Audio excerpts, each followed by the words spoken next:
Il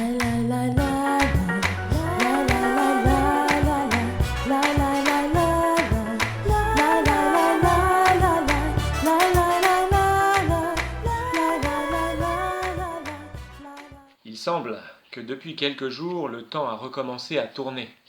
Vous savez, le temps, avec ses tics et ses tacs incessants, avec ses pensées qui, elles aussi, tournent dans notre tête, et ses soucis qui tournent dans notre ventre et nous donnent parfois mal. Alors nous vous proposons aujourd'hui d'apaiser un peu les choses, d'apaiser le temps et de retrouver un bon rapport avec lui. Nous allons commencer à le faire en musique avec cette interprétation du chant infiniment grand du groupe Impact par Reza. Quand je sonde l'univers, les astres que tu as créés, les océans, les mers, tout me révèle ta majesté. Alors mon être veut s'écrier de tout mon cœur, je veux chanter. Alors mon être veut s'écrier de tout mon cœur, je veux chanter. Oh Dieu, tu es infiniment grand, éternel puissant, roi majestueux. Oh Dieu, tu es infiniment grand, éternel puissant, roi majestueux.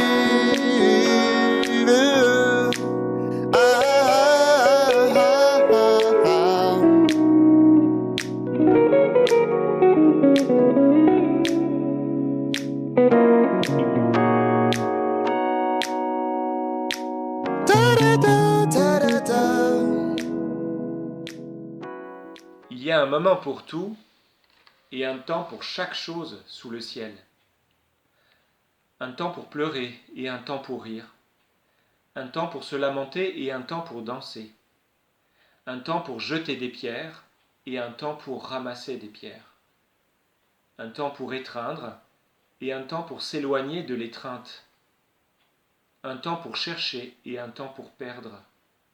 Un temps pour garder et un temps pour jeter. Un temps pour déchirer et un temps pour coudre. Un temps pour se taire et un temps pour parler. Un temps pour aimer et un temps pour détester. Un temps de guerre et un temps de paix. Quel avantage le travailleur retire-t-il de son travail? J'ai vu l'occupation que Dieu impose aux humains. Tout ce qu'il a fait est beau en son temps. Aussi, il a mis la durée dans leur cœur, sans que l'être humain puisse trouver l'œuvre que Dieu a faite depuis le commencement jusqu'à la fin. Je le sais, il n'y a rien de bon pour lui, sinon de se réjouir et de faire son bonheur pendant sa vie, et aussi que pour chacun, manger, boire et voir le bonheur dans tout son travail est un don de Dieu.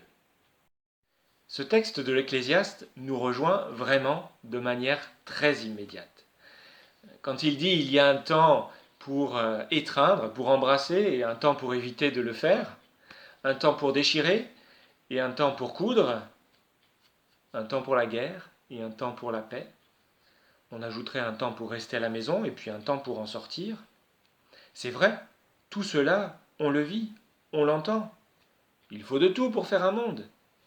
Il faut toutes sortes de temps pour faire au final le temps, avec ses changements qu'on apprécie, avec sa diversité de rencontres, d'événements, d'expériences. Mais on entend aussi chez l'Ecclésiaste qu'il y a le danger d'être blasé. Ces paroles ne nous viennent pas avec un espoir tout à fait délirant, avec une motivation très contagieuse. Et ça, on aimerait bien l'entendre.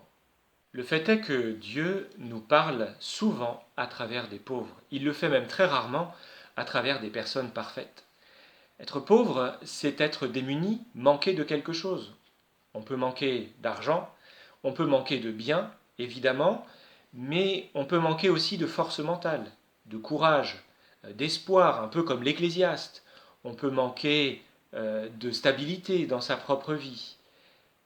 Et si Dieu nous parle de cette manière-là, c'est parce que ces réponses ne sont jamais des artifices, mais qu'elles correspondent à une action profonde de sa vérité en nous, qui n'apparaît jamais mieux que quand nous sommes sans ressources.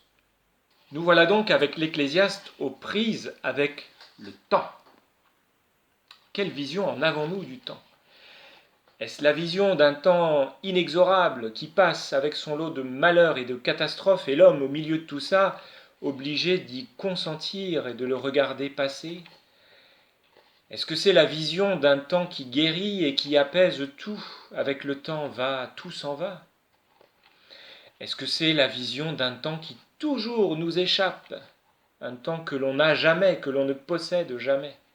Je vous avoue que j'ai un problème avec le temps qui se traduit chez moi par un problème avec mes montres, qui ne durent jamais, qui se cassent tout le temps, et je suis toujours obligé d'en racheter d'autres.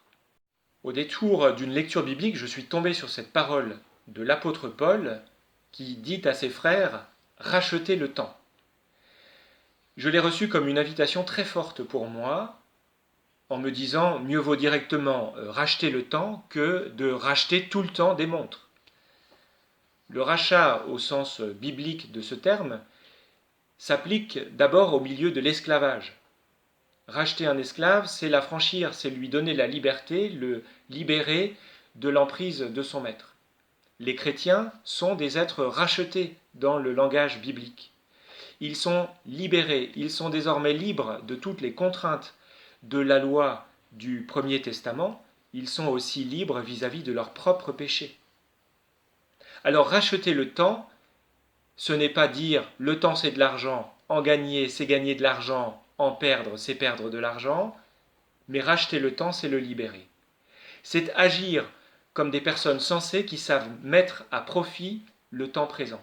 La foi introduit dans le temps cette notion du temps favorable, du temps opportun.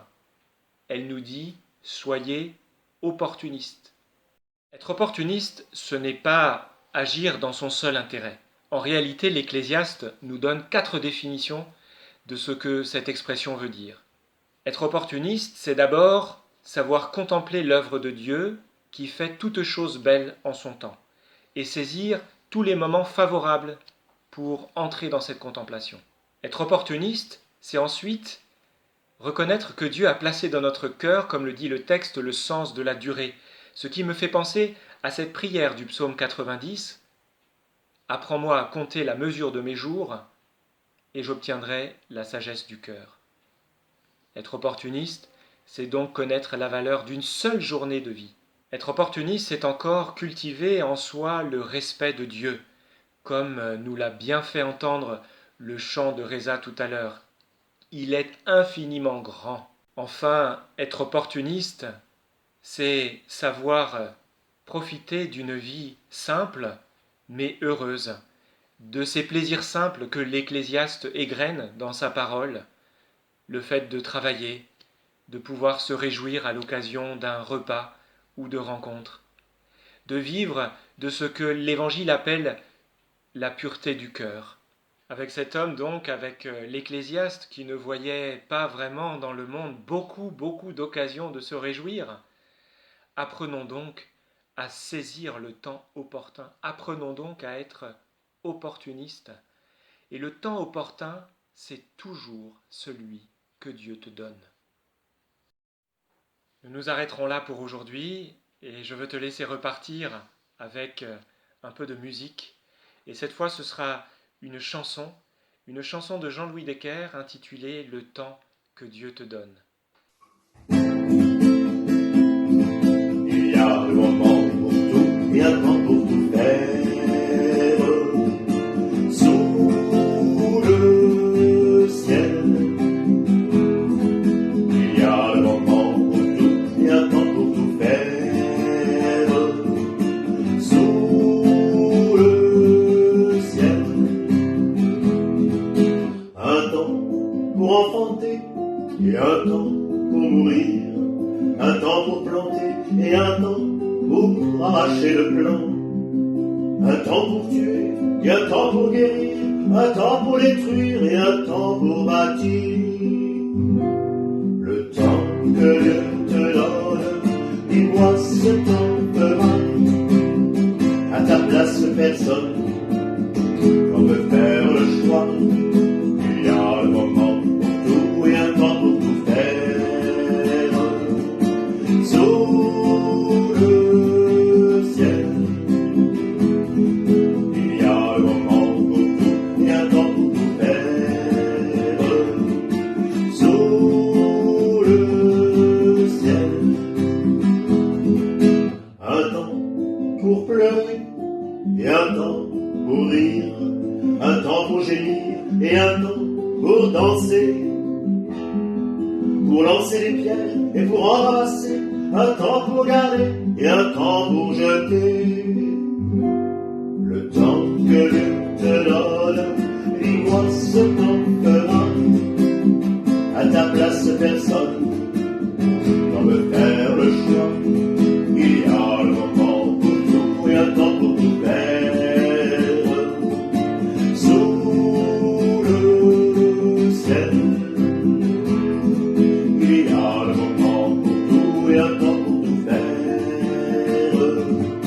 Sous le ciel, un temps pour chercher et un temps pour perdre, un temps pour se taire et un temps pour parler, un temps pour aimer et un temps pour haïr, un temps pour la guerre et un temps pour la paix. Le temps que Dieu te donne, dis-moi ce temps fera. À ta place personne va me faire